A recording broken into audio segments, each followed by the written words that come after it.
भैया कैसे हैं आप लोग। उम्मीद करता हूँ सभी अच्छे होंगे और अपनी प्रिपरेशंस में लगे हुए होंगे।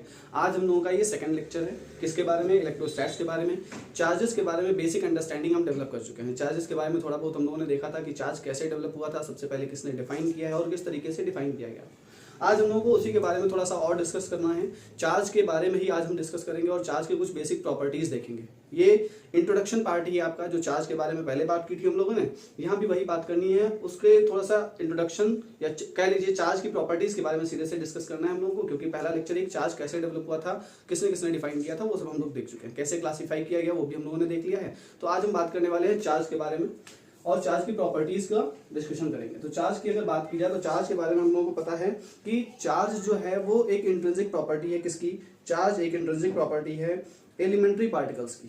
ठीक है, फंडामेंटल पार्टिकल्स की चार्ज एक इंट्रिंसिक प्रॉपर्टी है जो हमें बताती है कि इलेक्ट्रोस्टैटिक फोर्स एग्जिस्ट करेंगे। अगर चार्ज ना हो तो इलेक्ट्रोस्टैटिक फोर्सेस आपके एग्जिस्ट नहीं कर पाएंगे। तो चार्ज को उस तरीके से हम लोगों ने उस दिन डिफाइन किया था कि charge is defined as the intrinsic property of the elementary particles। यानी एलिमेंट्री पार्टिकल्स जो हमारे हैं, इलेक्ट्रॉन, प्रोटॉन, न्यूट्रॉन, उनकी इंट्रिंसिक प्रॉपर्टी को हम लोग क्या बोलते थे? उनकी जो इंटरनल प्रॉपर्टी जो थी उसको हम डिफाइन करते थे चार्ज के तौर पे।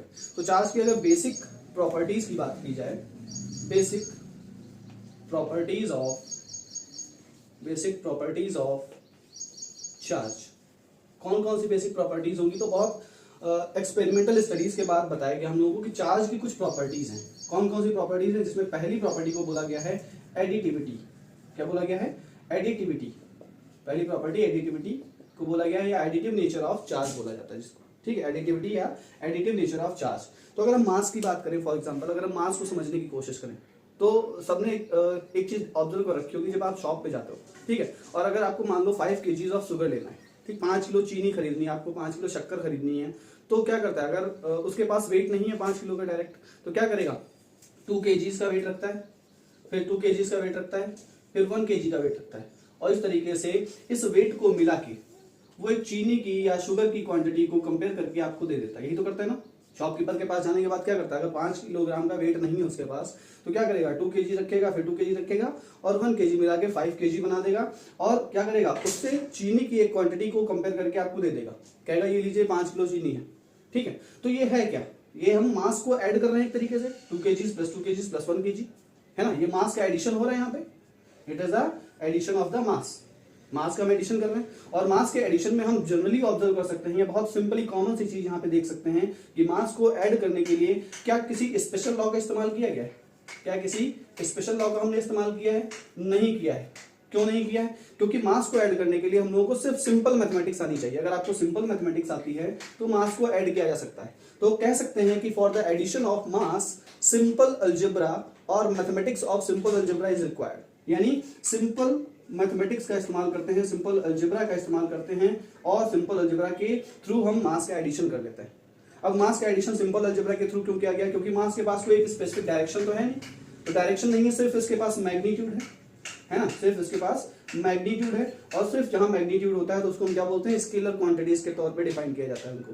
और स्केलर क्वांटिटीज को ऐड करने के लिए, सब्ट्रैक्ट करने के लिए हम लोग किसका इस्तेमाल करते हैं? लॉज ऑफ सिंपल अलजेब्रा का इस्तेमाल किया जाता है। किसका? लॉज ऑफ सिंपल अलजेब्रा का इस्तेमाल किया जाता है।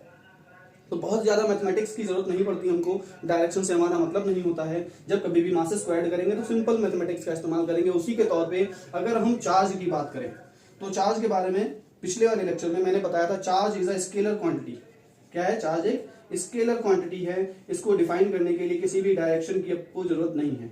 ईस्ट, वेस्ट, नॉर्थ, साउथ कुछ चार्ज के साथ लिखा नहीं मिलेगा, सिर्फ आपको एक मैग्नीट्यूड के साथ में उसकी यूनिट लिखी हुई मिलेगी, है ना। मैग्नीट्यूड होगा और यूनिट होगी, 10 coulomb, micro coulomb, pico coulomb, या कुछ भी हो सकता है। ठीक है, कुछ भी हो सकता है यहाँ पे, 10 माइक्रो कूलम, 10 कूलम, इस तरीके से कोई भी नैनो कूलम हो सकता है, कोई भी वैल्यू हो सकती है। तो सिर्फ हम देख रहे हैं कि स्केलर क्वांटिटी है, सिर्फ मैग्नीट्यूड है। चार्ज को अगर देखा जाए वो भी स्केलर क्वांटिटी है और सिर्फ मैग्नीट्यूड है। तो अगर चार्ज को देखा जाए, अगर हम कंपेयर करें मास से, तो मास क्या है? मास भी एक स्केलर क्वांटिटी है। सेम तरीके से एडिशन हो जाना चाहिए उसका भी, क्योंकि डायरेक्शन से हमें मतलब नहीं। तो जिस तरीके से हम मास को ऐड कर रहे थे, सेम तरीके से चार्जेस को भी ऐड किया जाएगा। ठीक है ना, ये बात समझ में आएगी। जैसे हम मास को ऐड करते हैं, सिंपली उसी तौर पे चार्जेस को ऐड कर लिया जाता है। कैसे डिफाइन करते हैं एडिटिव नेचर को, जरा उस पर बात करते हैं। तो एडिटिव नेचर की अगर बात की जाए, तो मान लें अगर हमारे पास कोई एक बॉडी है, हमारे पास इस तरीके से कोई एक रैंडम बॉडी है, और इस रैंडम बॉडी पे हमने चार्जेस दे रखे हैं। 2 माइक्रोकूलम यहाँ पे रखा हुआ है, 4 माइक्रोकूलम यहाँ पे रखा हुआ है, 5 माइक्रोकूलम यहाँ पे रखा हुआ है, 6 माइक्रोकूलम यहाँ पे रखा हुआ है, मान लेते हैं -6 है, ठीक है। मान लें ये पॉइंट ए है, या पहला चार्ज मान लें इसको Q1 की वैल्यू दे देते हैं, ज्यादा ठीक रहेगा।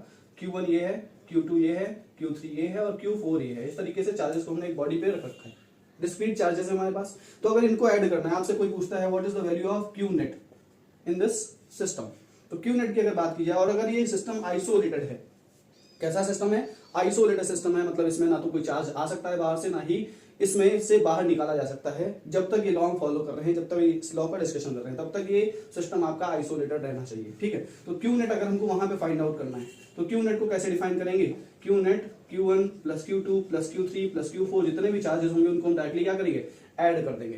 तो यहाँ पे क्या है, ये सिंपल अलजेब्रा इस्तेमाल हो रही है, सिर्फ चार्जेस को मास की तरीके से हम ऐड कर रहे हैं। तो Q नेट की अगर यहाँ बात की जाए, तो इस सिस्टम के लिए Q नेट की value 2 microcoulomb plus 4 microcoulomb plus 5 microcoulomb minus 6 microcoulomb, sign के साथ रखेंगे सारी वैल्यूज। तो क्या हो जाएगा, 2 प्लस 4 हो गया 6, 6 प्लस 5 11 और माइनस 6 यानी 5 माइक्रोकूलम की वैल्यू मिली हमको। तो ये एडिटिविटी का नेचर यहां से डिफाइन कैसे किया गया, additive nature of charge says that, क्या कहता है, says that the net charge of an isolated system, net charge of an isolated system is given by the algebraic sum, किसकी वजह से दिया जाएगा, the algebraic sum, ठीक है, algebraic sum of the individual charges distributed on that body,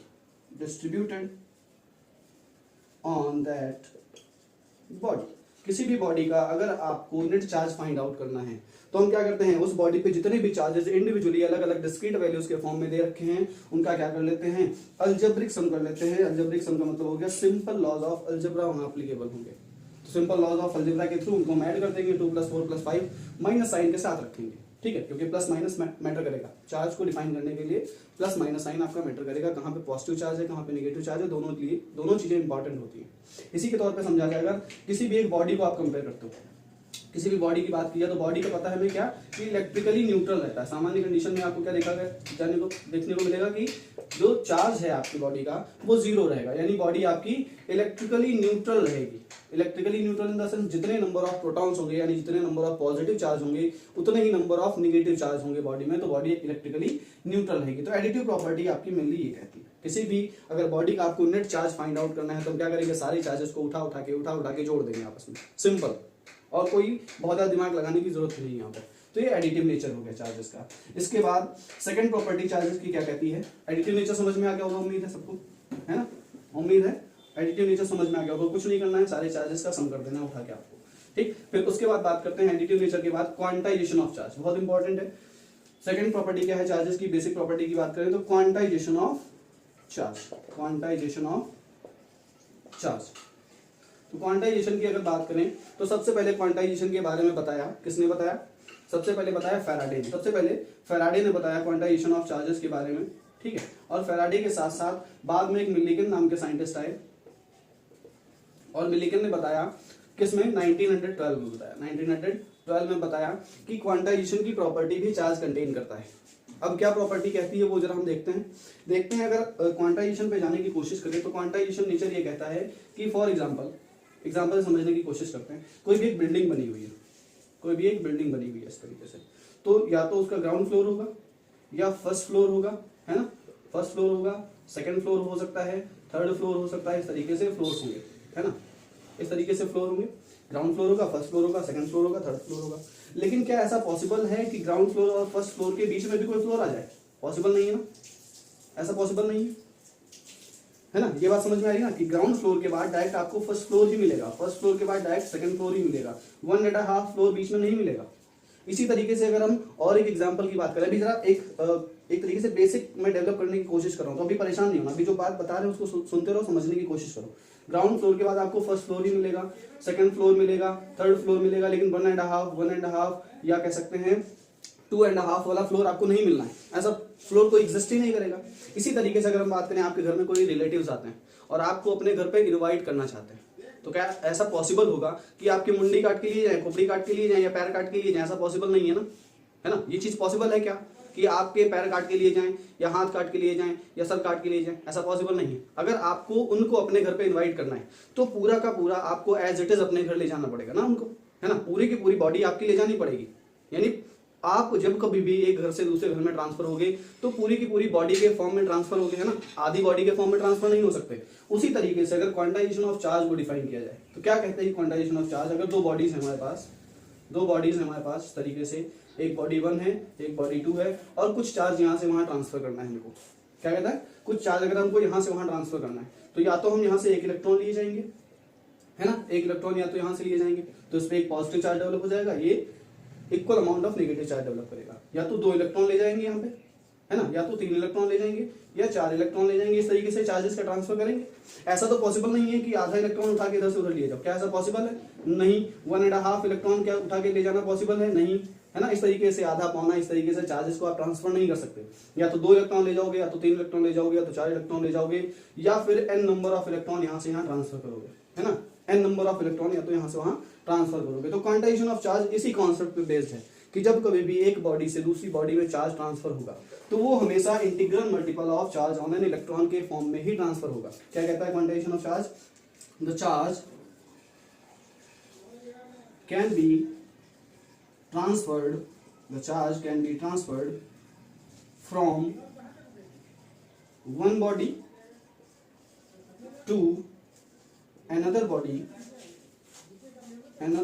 body only in the form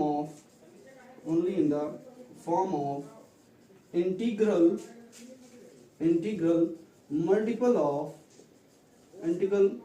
of charge on an electron। ठीक है? क्या कहता है कि जब कभी भी एक बॉडी से दूसरी बॉडी में चार्ज ट्रांसफर होगा तो वो integral multiple of charge on an electron के फॉर्म में ही ट्रांसफर होगा। यानी यहां से एक फॉर्मूला मिलता है हमको, Q is equal two plus minus NE के फॉर्म में ही चार्ज ट्रांसफर होगा।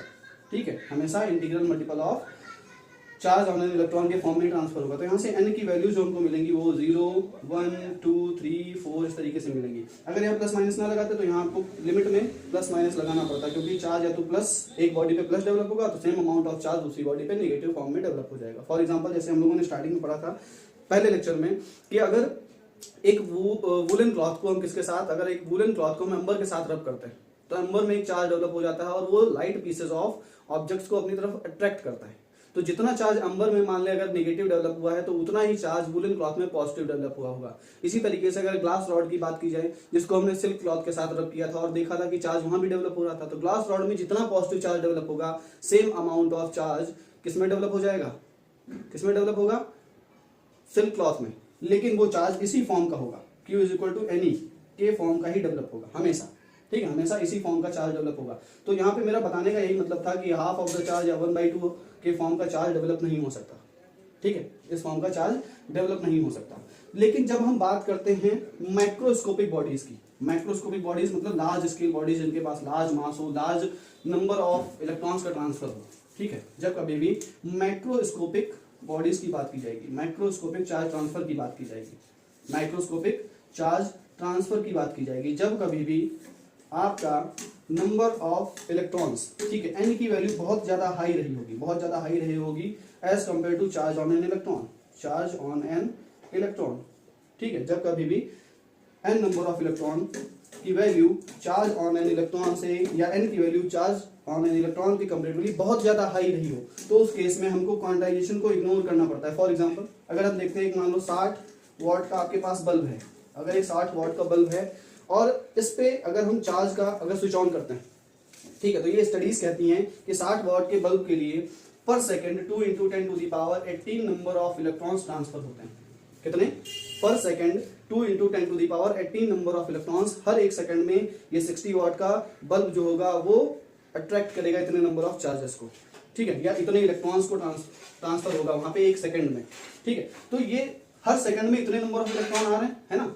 हर सेकंड में कितने नंबर ऑफ इलेक्ट्रॉन आ रहे हैं। तो ये सिस्टम जो है ये कॉन्टिन्यूअस चार्ज ट्रांसफर की बात कर रहा है, यानी एक सेकंड में अगर इतने ट्रांसफर हो रहे हैं तो हर सेकंड में इतने चार्ज आ रहे होंगे बल्ब के पास।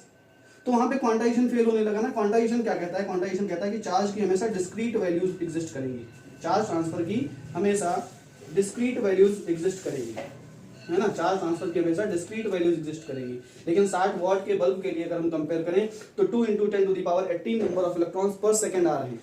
इसका मतलब ये डिस्क्रीट वैल्यूज क्या आपको दिखेगी, क्या बल्ब आपको फ्लिकर करते हुए दिखेगा या झिलमिलाते हुए दिखेगा, नॉट पॉसिबल, क्योंकि एक सेकंड में इतने नंबर ऑफ इलेक्ट्रॉन ट्रांसफर हो रहे हैं। ये बहुत हाई वैल्यू है, चार्ज की नंबर ऑफ एन की वैल्यू बहुत हाई है यहाँ पे। तो एन की वैल्यू जब बहुत ज्यादा बड़ी हो जाती है तो आपका क्वांटाइजेशन ऑफ चार्ज क्या होने लगता है, कहीं ना कहीं इग्नोर करना पड़ता है आपको, ठीक है। तो ये चार्ज क्वांटाइजेशन की बात हो गई। अब इसी तरीके से अगर चार्ज क्वांटाइजेशन को और थोड़ा सा डेप्थ में चलें तो चार्ज क्वांटाइजेशन, अगर हम चार्ज की बात करें शुरुआत से देखते हैं जरा, अगर हम चार्ज की बात करें तो फंडामेंटल चार्जेस के बारे में हम लोगों ने पढ़ रखा है कि electron, proton, neutron, these are the fundamental charge particles. लेकिन ऐसा नहीं होता, these are the combination of quark particles, quarks and gluons. ये सारे के सारे क्वार्क्स और ग्लूऑन से मिलकर बने हुए हैं। जितने भी आपके इलेक्ट्रॉन, प्रोटॉन या न्यूट्रॉन हैं ये सारे के सारे किससे मिलकर बने हुए हैं, ये सारे के सारे आपके ग्लूऑन्स और क्वार्क्स पार्टिकल से मिलकर बने हुए हैं। अब अगर क्वार्क पार्टिकल की बात की जाए, ये फंडामेंटल पार्टिकल्स ही हैं, ठीक है, फंडामेंटल पार्टिकल्स ही आपके क्वार्क पार्टिकल्स। तो क्वार्क पार्टिकल की अगर बात की जाए तो क्वार्क पार्टिकल आपके 6 तरीके के होते हैं। कौन कौन से, top, bottom, up, down, strange and charm, strange and charm. ये इतने तरीके के आपके क्या होते हैं, क्वार्क पार्टिकल होते हैं। तो अगर हम बात करें फिर से जरा इसको एक तरीके ऐसे लिख लेते हैं, चार्म एंड स्ट्रेंज, ठीक है, ये इतने तरीके, चार्म एंड स्ट्रेंज, ये स्ट्रेंज है, ठीक है, चार्म एंड स्ट्रेंज। तो क्वार्क पार्टिकल आपके top, bottom, up, down, charm और स्ट्रेंज 6 तरीके के क्वार्क पार्टिकल होते हैं। और इन क्वार्क पार्टिकल और ग्लूऑन्स के मिलने से इलेक्ट्रॉन, प्रोटॉन, न्यूट्रॉन बनते हैं आपके, ठीक है। तो अगर इसमें टॉप, अप और चार्म की बात की जाए तो इनमें 2/3 चार्ज ऑन एन इलेक्ट्रॉन होता है हर एक टॉप, अप और चार्म वाले क्वार्क पार्टिकल पे। जबकि बॉटम, डाउन, स्ट्रेंज इनकी बात की जाए तो इन पे 1/3 चार्ज ऑन एन इलेक्ट्रॉन होता है हर एक टॉप, बॉटम या स्ट्रेंज वाले किस पे, क्वार्क पार्टिकल पे, ठीक है। तो यहाँ पे क्वांटाइजेशन की अगर बात की जाए, क्वांटाइजेशन की बात करें तो क्वांटाइजेशन फॉलो हो रहा है यहाँ भी, क्योंकि इलेक्ट्रॉन हमेशा इलेक्ट्रॉन के फॉर्म में ही ट्रांसफर होगा, भले ही वो इतने कॉम्बिनेशन के चार्जेस को लेके आगे पहुंचे। तो यहाँ से फिर से आपको चार्ज ऑन एन इलेक्ट्रॉन ही मिल जाएगा। लेकिन unit of charge higher order studies में जब आप पहुंचेंगे तो यूनिट ऑफ चार्ज या fundamental unit of charge change हो जाएगी वहाँ पे, ठीक है। वो चार्ज ट्रांसफर तो इलेक्ट्रॉन के फॉर्म में ही होगा, लेकिन अगर बेसिक यूनिट ऑफ चार्ज बात की जाए तो वो अप डाउन चार्म के फॉर्म में होगी, क्वार्क पार्टिकल्स के चार्ज के फॉर्म में होगी, ठीक है। ये हायर स्टडीज में देखेंगे हम लोग, ठीक है। तो ये क्वांटाइजेशन ऑफ चार्ज हो गया। क्या कह रहा था क्वांटाइजेशन ऑफ चार्ज की चार्ज ट्रांसफर हमेशा डिस्क्रीट वैल्यूज के फॉर्म में होगा और कभी भी ये कंटिन्यूअस फॉर्म शो नहीं करेगा। चार्ज ट्रांसफर हमेशा integral multiple of charge on an electron के फॉर्म में ही होगा, Q = Ne के फॉर्म में ही चार्ज ट्रांसफर होगा। ये क्वांटाइजेशन ऑफ चार्ज कहता है, ठीक, क्वांटाइजेशन ऑफ चार्ज ये बोला। फिर इसके बाद बात करें 3 पे, थर्ड प्रॉपर्टी क्या है, बेसिक प्रॉपर्टीज ऑफ चार्जेस में ही। तो क्वांटाइजेशन हो गया, एडिटिव नेचर हो गया। अब बात करते हैं कंजर्वेशन ऑफ चार्ज, ठीक है, conservation of charge, conservation of mass पढ़ा होगा, कंजर्वेशन ऑफ एनर्जी पढ़ा होगा, कंजर्वेशन ऑफ मोमेंटम पढ़ा होगा, conservation of angular momentum, torque, ये सब पढ़ रखा है हम लोगों ने, ठीक है। तो कंजर्वेशन ऑफ चार्ज भी उसी तरीके से बात करता है कि कंजर्वेशन ऑफ एनर्जी जिस तरीके से डिफाइन होती है उसी तरीके से कंजर्वेशन ऑफ चार्ज डिफाइन होता है। इसके 2 स्टेटमेंट हैं कंजर्वेशन ऑफ चार्ज के। पहला कंजर्वेशन ऑफ चार्ज ये कहता है the net charge of an isolated system. अगर एक आइसोलेटेड सिस्टम की बात की, आइसोलेटेड सिस्टम कौन सा होता है, सबने पढ़ रखा होगा थर्मोडायनामिक्स में। आइसोलेटेड सिस्टम्स ऐसे सिस्टम्स होते हैं जिनमें ना तो कुछ आप बाहर से ऐड कर सकते हो, ना ही उनसे कुछ बाहर निकाल सकते हो, ठीक है। तो net charge of an isolated system ऐसा सिस्टम जिससे आप ना तो कुछ ऐड करोगे ना ही बाहर निकालोगे। Net charge of an isolated system remains constant. अगर एक आइसोलेटेड सिस्टम की बात की जाए तो उसका नेट चार्ज हमेशा कांस्टेंट रहेगा। आइसोलेटेड सिस्टम मतलब इसमें ना तो आप चार्ज बाहर से ऐड कर रहे हो ना ही उसमें चार्ज निकाल रहे हो आप कुछ, ठीक। सेकंड स्टेटमेंट कहता है the charge can neither be